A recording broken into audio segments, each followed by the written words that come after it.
உலகத்தமிழர் பத்திரிகையினுடைய ஆசிரியர் கமல் நவரட்னம் அவர்களை அழைக்கிறேன்.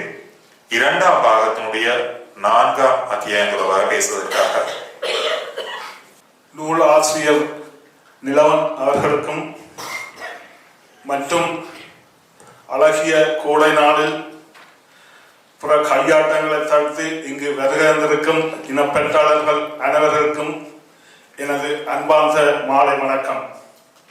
எனக்கு தரப்பட்ட விடயம் இன ஒடுக்குமுறையும் பயங்கரவாத சட்டத்தின் இன அழிப்பும்.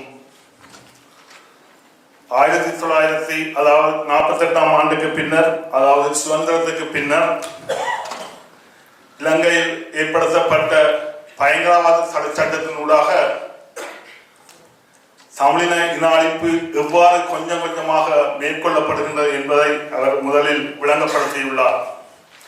1956 ஆண்டு ஏற்படுத்தப்பட்ட தனி சிங்கள சட்டம் மற்றும் ஜேஆர் அரசாங்கத்தினால் ஏற்படுத்தப்பட்ட பயங்கரவாத தடுப்பு சட்டம், மிக அண்மை காலத்தில் ஏற்படுத்தப்பட்ட 20வது சட்ட திருத்தத்தினூடாக மேற்கொள்ளப்பட்ட சட்டம், அதாவது பயங்கரவாத தடை சட்டங்கள் காலத்துக்கு காலம் எவ்வாறு கூர்மைப்படுத்தப்பட்டு தமிழின அழிப்பு எவ்வாறு மேம்படுத்தப்பட்டு வருகின்றது சிங்கள அரசினால் என்பதை மிக திட்ட தெளிவாக விளங்கப்படுத்தியுள்ளார்.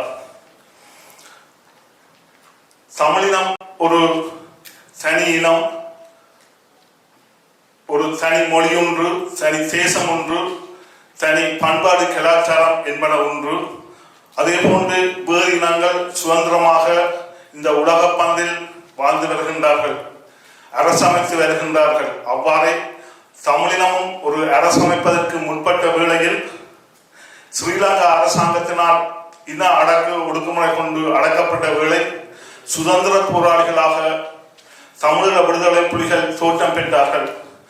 அந்த சுதந்திர போராட்டத்தை ஸ்ரீலங்கா அரசு இந்த இன அழிப்பு சட்டங்களின் மூலம், பயங்கரவாத தடை சட்டத்தின் மூலம் எவ்வாறு அடக்கி வருகின்றார்கள் என்பதையும், உலக